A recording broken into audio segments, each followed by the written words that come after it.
Welcome to the T-Pac Arcade. Today's game is Cross Force for the Atari 2600.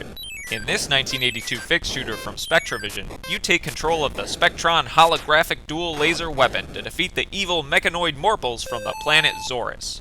Or Tzoris, since it's spelled T-Z-O-R-I-S. But I'm no alien linguist, so what do I know? You play wave by wave, to zapping those Tzorian invaders by aiming your laser beam between two vessels, one that moves horizontally along the top of the playfield, and one that moves horizontally along the bottom. And this second vessel makes Cross Force unique compared to other fixed shooters for two reasons. The first is that, since enemies fire up and down, you've got to constantly monitor both of your ships so neither one gets zapped. And second, the default game variation of Cross Force inverts the movement of the top vessel, so while one goes right, the other goes left, and the Spectron laser shoots diagonally between them. This is a really neat idea, but I mostly played game variation 2, where your ships are locked together vertically, because trying to aim and dodge with two mirrored ships felt like trying to write the same sentence forward and backwards with both hands at the same time. And I'm not ambidextrous, or smart, so I never lasted long before my stock of extra lives plummeted all the way down to 0. The enemy Morples are deposited on screen by a big, indestructible yellow mothership, but like some kind of extraterrestrial, multiplying nesting doll, the big ship discharges several smaller ships, and each smaller ship discharges two Morples once it's hit. Morples fire lasers at you as they roam back and forth, and sometimes they even send out a sneaky red missile when you blast them back, because these aliens are petty, and if they're going down, they're taking you with them. The most novel aspect of Cross Force, aside from the dual ship thing, is the dual laser meters. Your Spectron blaster has limited ammo, so you have to refuel by hitting wandering red energy packs that show up once per wave. And don't dilly-dally, because the energy packs disappear pretty quick, and if you run out of fuel, you lose a life. But don't be overzealous with your firing either, because the second Spectron meter is a temperature gauge that rises the more you zap stuff, and you gotta wait for it to cool down if it overheats. I personally never ran into this problem though, because I was too busy getting blown up by Morples to overload my blaster.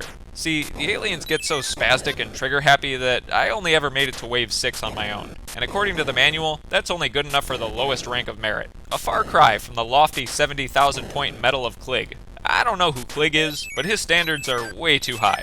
In any case, I did go back and use save states to play through wave 8, since that's apparently the point in the game where you've encountered all the enemies and their point values max out.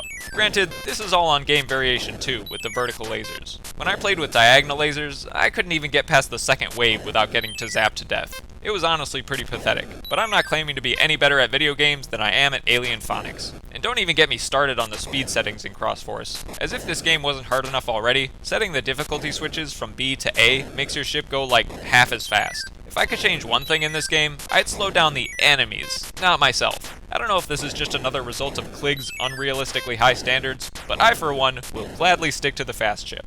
The graphics in Cross Force are fantastic. I love how the borders change color for each new wave. I love the enemy sprites that are always turning and wiggling around. I love how your own ships wave their little appendages as you play, and I even love the screen flashing effect when you get hit. The sound design is equally great, with the ominous humming drone in the background and that fancy energy capsule chime.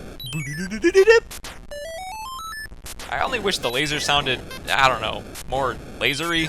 The audio effect here is more like a bit crush spit take.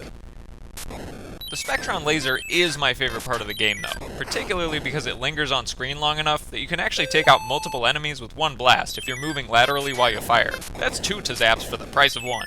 Overall, Cross Force may be a case of unrefined execution on a great idea, but I still think it's a worthy and unique take on the standard fixed shooter formula. And I certainly had my fair share of fun zigzagging my lasers to zap Tzorians 2 at a time.